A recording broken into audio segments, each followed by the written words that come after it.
മദീനയിലെ ഖുർആൻ പ്രസ്സാണ്. പ്രസ്സിൽ പ്രിൻറ്റിങ്ങുകളൊക്കെ നടക്കുന്നുണ്ടല്ലേ? Printing നടക്കണ്ടല്ലോ.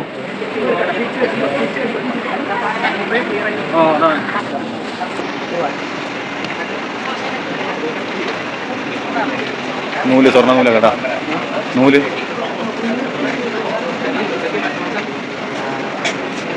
Ini ada Anasyafi Gerakan ya.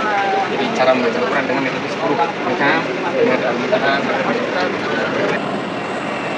മദീനയിലെ ഖുർആൻ പ്രസ്സാണ്. അവിടെയൊക്കെ പ്രിൻറ്റിങ് കഴിഞ്ഞ ഖുർആനുകൾ പ്രിൻറ്റ് ചെയ്യാൻ വേണ്ടിയിട്ടുള്ള അതിൻ്റെ പേപ്പറും കാര്യങ്ങളൊക്കെ ആയിട്ടുള്ള സാധനങ്ങൾ, പ്രിൻറ്റിങ് മെഷീന്, കുറേ ഭാഗത്ത് പ്രിൻറ്റിങ്ങൾ നടക്കുന്നുണ്ട് കേട്ടോ. അതിലൊക്കെ പ്രിൻറ്റിങ് നടന്നുകൊണ്ടിരിക്കുകയാണ്. അതിലൊക്കെ പ്രിൻറ്റിങ് നടക്കുന്നുണ്ട്, കാണില്ലേ? അടിക്കുന്നു, മുസാഫ് ഇങ്ങനെ പുറത്തേക്ക് എടുത്തു വെക്കുന്നു, അത് ഒരാൾ വീണ്ടും അത് ലൈനിലേക്ക് മാറ്റി ബോക്സ് ആക്കാനുള്ള പരിപാടികൾ, അങ്ങനെ ഓരോരോ പ്രോസസ്സിങ് നടന്നുകൊണ്ടിരിക്കുകയാണ്. ഇതൊക്കെ പ്രിൻറ്റ് ചെയ്യാനുള്ള പേപ്പറുകളും അതിൻ്റെ അനുബന്ധ സാധനങ്ങളൊക്കെയാണ്. കിങ് ഫഹദ് ഖുർആൻ പ്രസ്, ഫഹദ് രാജാവിൻ്റെ പേരിലാണ്.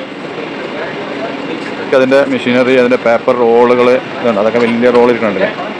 ഇതൊക്കെയാണ് പ്രിൻറ്റിങ് ജോലികൾ ഇങ്ങനെ ഉഷാറായിട്ട് നടക്കുന്നുണ്ട്. ഒരുപാട് വലിയൊരു യൂണിറ്റാണിത്. അവിടെയൊക്കെ വലിയ കാര്യങ്ങളൊക്കെ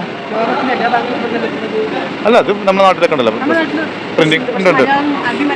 അല്ല, അറബി നമ്മുടെ നാട്ടിലുണ്ട്.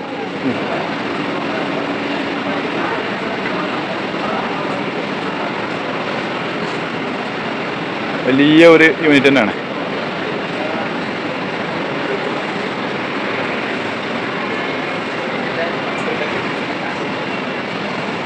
ഇത് നമ്മളെ പ്രസ്സിൻ്റെ മേലത്തെ ഒരു ബിൽഡിങ്ങിൻ്റെ ഒരു ഫ്ലോറിലൂടെയാണ് നമ്മൾ പോയിക്കൊണ്ടിരിക്കുന്നത്. അവിടെ നിൽക്കുമ്പോൾ നമുക്ക് പ്രിൻറ്റിങ്ങിൻ്റെ അതിൻ്റെ വർക്കും കാര്യങ്ങളും അതിൻ്റെ സൗണ്ടൊക്കെ നേരെ കേൾക്കുന്നുണ്ട്. പ്രിൻറ്റിങ് നടക്കുന്നത് നമുക്ക് അത്ര അടുത്ത് കാണാൻ കഴിയില്ല, പക്ഷേ എങ്കിലും നമുക്ക് അതിൻ്റെ സംഗതികളൊക്കെ കാണുന്നുണ്ട് കുറേശ്ശെ. ഒക്കെ മെഷീനറീസ് അതുണ്ടോ, ആയിരിക്കുന്ന എല്ലാ മെഷീനറീസും ഓരോ ലൈന് പ്രിൻറ്റിങ്ങിൻ്റെ. ഇതൊരു വലിയ ക്യൂ ആണ്. ഇങ്ങനെ ക്യൂ പോയിട്ട് നമുക്ക് ലാസ്റ്റ് പുറത്തിറങ്ങുന്ന സമയത്ത് ക്യൂ തീരുമ്പോൾ അവിടുന്ന് ഓരോ ഖുർആന് ഒരാൾക്ക് ഒരു ഖുർആൻ എന്നുള്ള നിലയ്ക്ക് കിട്ടും. ഇവിടെ നിന്നാണ് നമ്മൾ ലൈന് സ്റ്റാർട്ട് ചെയ്യുന്നത്, ആ ഒരു എൻഡിൽ നിന്നാണ്. അതിൻ്റെ ഇവിടെ നിന്ന് അങ്ങോട്ട് വരുന്നത് ഒരു ലൈന്, അവിടെ നിന്ന് ഇങ്ങോട്ട് വരുന്നത് വേറൊരു ലൈന്. അപ്പോൾ ഈ ലൈനിൻ്റെ ലാസ്റ്റിലെത്തുമ്പോഴാണ് നമുക്ക് ഖുർആൻ കിട്ടുന്നത്. അതിവിടെ വിസിറ്റ് ചെയ്യുന്ന എല്ലാ ആൾക്കാർക്കും ഓരോ ഖുർആൻ വെച്ച് കിട്ടും. വെള്ളി ശനി 2 ദിവസങ്ങളിൽ ഇവിടെ അവധിയാണ്. മറ്റു ദിവസങ്ങൾ എന്തെങ്കിലും വർക്കുമായി ബന്ധപ്പെട്ട് ക്ലീനിങ്ങോ അല്ലെങ്കിൽ എന്തെങ്കിലും വിഷയങ്ങളുള്ള ദിവസങ്ങളിൽ തുറക്കില്ല. അല്ലാത്ത ദിവസങ്ങളിലൊക്കെ രാവിലെ തുറക്കും. അപ്പോൾ നമുക്ക് അൽഹംദുലില്ലാ ഇന്ന് നമ്മൾ യാത്ര തിരിക്കുന്നതിന് മുമ്പായിട്ട് കുറഞ്ഞ സമയം, ആ ഒരു സമയത്ത് നമ്മൾ വന്നു. നമുക്ക് ഇൻഷാ അല്ലാഹ് അവിടെ കയറി വിസിറ്റ് ചെയ്യാൻ പറ്റി. നമ്മൾ ഖുർആൻ ഇതാ മേടിക്കാൻ കൗണ്ടറിലേക്ക് എത്തിയിട്ടുണ്ട്. ഖുർആൻ ഇങ്ങനെ ഇതായി കൗണ്ടറിൽ നിന്നാണ് ഖുർആൻ കൊടുത്തുകൊണ്ടിരിക്കുന്നത്. നമുക്ക് ഖുർആൻ കിട്ടിയിട്ടുണ്ട് ഒന്ന്. പിന്നെ ഇവിടെ നിന്ന് ഇങ്ങനെ ആൾക്കാരുണ്ടോ, ഓരോ ടീംസ് ഇങ്ങനെ വരിയായിട്ട് വന്നുകൊണ്ടിരിക്കുകയാണ്. പല ആൾക്കാരും ഉള്ള സമയത്തെല്ലാം നല്ല തിരക്കായിരിക്കും. ഇതുപോലെ വന്നുകൊണ്ടിരിക്കും. ഇവിടെ നല്ല ഭംഗിയാണ്. ഇവിടെ പാർക്ക് പോലെ നല്ല ചെടികളും നല്ല പുല്ലും എല്ലാം കൂടെ നല്ല ഭംഗിയാണ്. ഇനി ഇതിൽ വേറൊരു സംഗതി നമുക്കിവിടെ കാണാനുള്ളതെന്ന് വെച്ച് കഴിഞ്ഞാൽ നമ്മളെ ജുഹഫ് മല, നമ്മളെ മറ്റേ കബീർ ബാക്കബിൻ്റെ വാതിൽ പിന്നെ വെള്ളക്കൊട്ടാരം നോക്കുന്ന ഒരു മലയെക്കുറിച്ച് പ്രതിപാദിക്കുന്ന ആ മലയുണ്ടല്ലോ, ആ മലയാണ് നമ്മളിനി കാണുന്നത്. ഇത് പാർക്ക് കഴിഞ്ഞു കാണുന്നതാണ് മല ദജ്ജാൽ. അവിടെ നിന്നാണ് ധാരതാണ് വെള്ളക്കൊട്ടാരം എന്ന് ചോദിക്കുകയാണ് പറയുന്നത്. ഇപ്പോൾ അതിൻ്റെ മേലെ ഒരു മലയുണ്ട്, കൊട്ടാരമുണ്ട്. അത് ജോഫ്.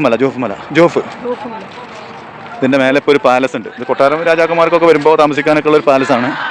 അത് ഇതിൻ്റെ ഭാഗമായിട്ടാണ് ഈ പാലസ്. അവർ വെള്ളക്കൊട്ടാരം എന്ന് ആ ഒരു പ്രതിപാദിക്കുന്നതുമായി ബന്ധപ്പെട്ടിട്ടൊരു ചരിത്രത്തിൻ്റെ ഭാഗമായിട്ടാണ് ഈ കൊട്ടാരം ഉണ്ടാക്കിയിട്ടുള്ളത് തോന്നുന്നുണ്ട്. എന്തായാലും ഇതാണ് ആ പറയുന്ന മല.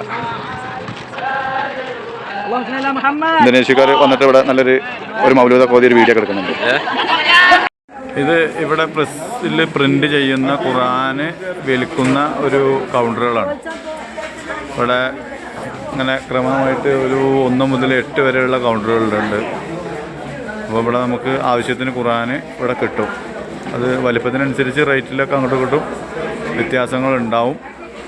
എന്തായാലും നമുക്ക് അവിടുന്ന് ഒരു ഖുർആന് ഫ്രീ ആയിട്ട് കിട്ടിയത് കൊണ്ട് നമ്മളിനി ഇവിടുന്ന് ഒരു ഖുർആൻ മേടിക്കുന്നില്ല. ഖുർആൻ നമ്മളങ്ങനെ മേടിച്ച് വീട്ടിൽ കൊണ്ടുപോയി വെറുതെ സ്റ്റോക്ക് ചെയ്ത് വെക്കാൻ പറ്റില്ല. അത് ഓതുന്ന ആൾക്കാർ മാത്രമേ അത് മേടിക്കാവൂ എന്നുള്ള ഒരു ഇതുള്ളതിനെ കൊണ്ട് നമ്മളത് മേടിക്കുന്നില്ല. അപ്പോൾ ഖുർആൻ പ്രസ് എല്ലാവർക്കും ഇഷ്ടപ്പെട്ടു എന്ന് വിചാരിക്കുന്നു. Okay, by.